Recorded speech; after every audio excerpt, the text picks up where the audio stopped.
Hey everyone, what's up? Diablo 2 and many other ARPGs are games of min-maxing and meta builds, but have you ever stepped back and considered other runewords that might be overlooked by build guides and other metas? I sure have. So today, I want to talk about what I consider to be my top 8 underrated runewords in Diablo 2. This is part of a planned multi-part itemization series looking at all aspects of Diablo 2, so please subscribe if you want to see more of these in the future. Number 1. Crescent Moon. This is one of my single favorite items in the entire game, and a large part of that is because my most played class in Diablo 2 is Trap Assassin. So, what makes this item so good for Trap Assassin? That comes from D2R patch 2.6 that was released alongside Season 3, which enabled Assassin's trap skills to now benefit from -% to enemy resistance. What that means is the -35 to enemy lightning resistance on Crescent Moon now applies to an Assassin's trap skills, which is a massive bump in damage. At just the cost of an rune plus a couple of lower runes, you can get an item that competes with Hodo and really only falls behind +6 trap claws or holding an infinity when it comes to trap damage from weapons. On top of the huge lightning damage bump, Crescent Moon also has 20% increased attack speed, which synergizes well with Trap Sin since Trap Lane speed uses attack speed and not cast speed. I personally like making a Crescent Moon in a longsword as it has a -10 base speed and doesn't have anywhere near the dexterity cost of say a phase blade. Even further, one of the beauties of minus enemy resistance is how it synergizes with the Sunder Charms. Conviction, lower resist, and even the Sorceress Cold Mastery are only 1/5 effective when it's used to break a monster immunity. Conviction from Infinity is level 12, which normally would represent a -83% to all resistances, but with the 1/5 effectiveness, it would only be -17 to any resistance when breaking a monster immunity. -% to enemy resistance does not have that 1/5 effectiveness nerf, so when using Crescent Moon with a Lightning Sunder Charm, any monsters that were previously immune to lightning will now only have 65% lightning resistance. Crescent Moon is also a solid option for lightning sorks. Number 2. Lawbringer.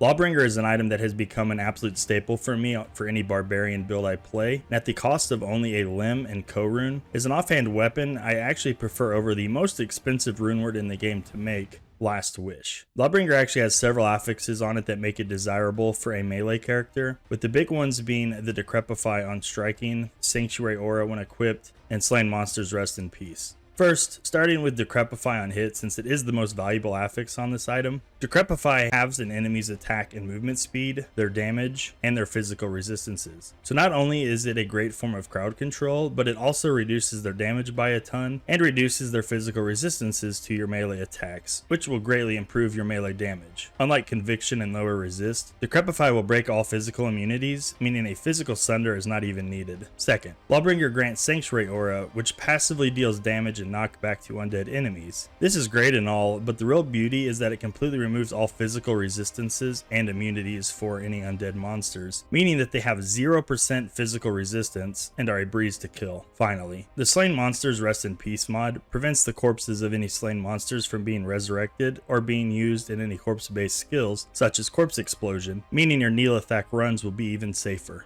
Number 3. Obedience.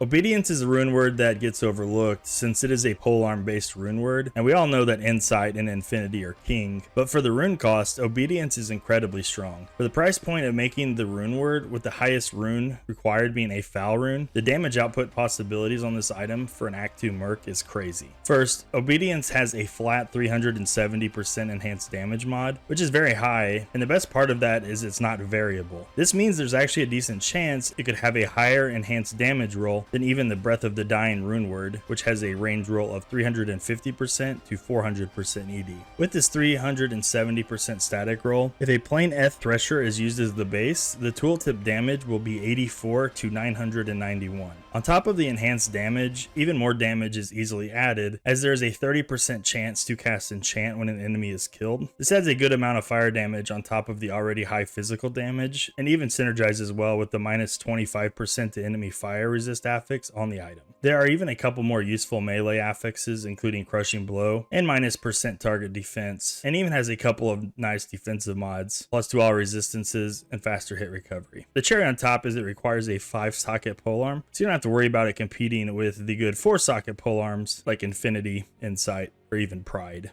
Number 4. Rhyme.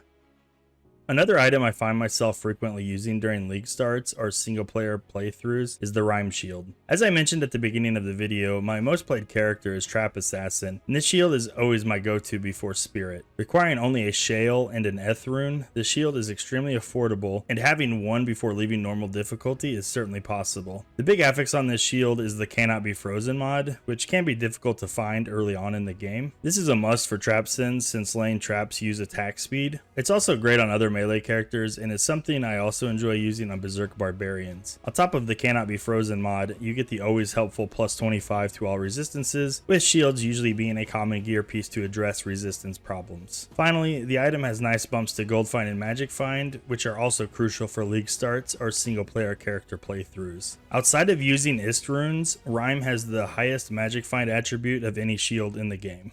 Number 5. Hustle Armor.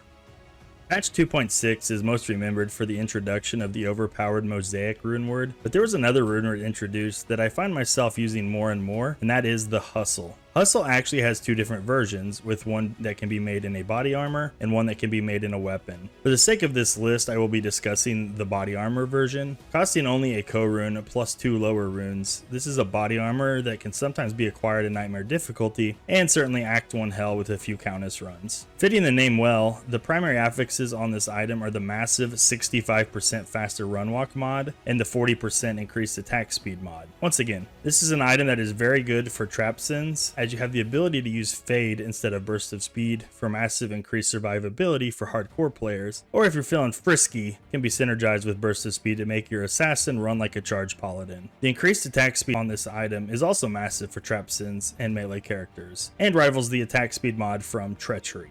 Hustle Armor also has the plus 6 evade skill from Zahn, which gives passive defenses, and plus 10 to all resistances. Just a very fun item that has allowed me to be creative with accommodating other gear pieces or skills when I don't have to worry about needing faster run walk or attack speed. Number 6. Honor.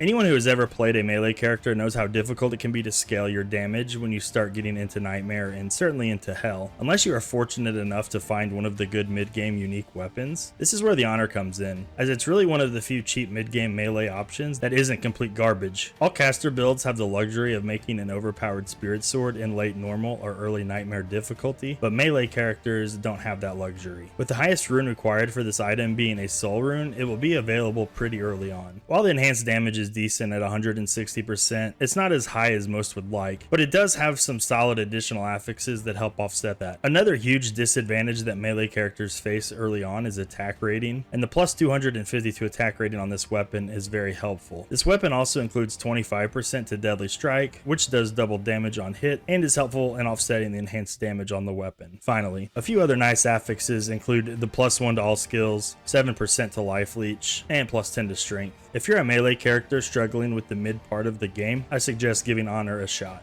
Number 7. Lionheart.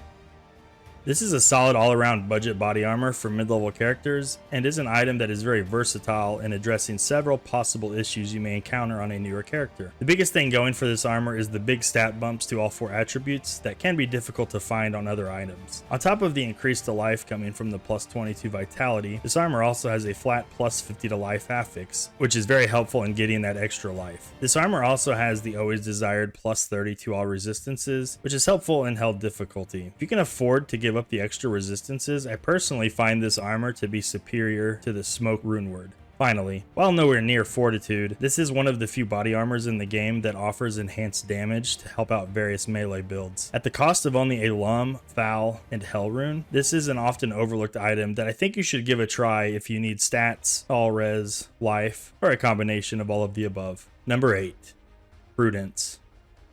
Prudence is a defensive monster, as it has the very desirable repairs durability affix, meaning this runeword can be made in an ethereal base to be worn on a non-mercenary character. Because of this, the defense on the item can be considerably higher than a non-ethereal base, so let's discuss how that works. When a base item drops ethereal, it receives a 50% bonus to its defense for armors, or a 50% bonus to its damage for weapons. This means a base will already have an additional 50% bump to the base defense before applying the 140% to 170% enhanced defense buff from the Prudence. You can also find a superior base with enhanced defense on it, and in these cases the item rolls with the maximum defense possible before adding the enhanced defense from the superior mod. Prior to D2R, back in the old D2 LOD days, there was also a bug referred to as eth-bugging or e-bugging for short. This was a bug that occurred when using the cube recipe to socket an item, which would add an additional 50% bonus to the base on top of the already existing 50% bonus from the item being ethereal, resulting in some truly nutty defense on armor bases.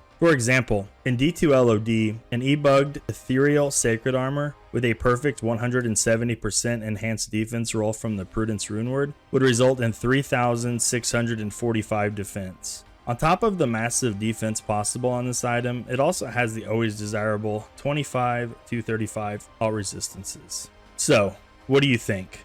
Were there any runewords on this list that you don't think should be considered underrated? Were there any runewords I missed? Let me know in the comments below, and please like and subscribe if you want to see more Diablo 2 videos in the future.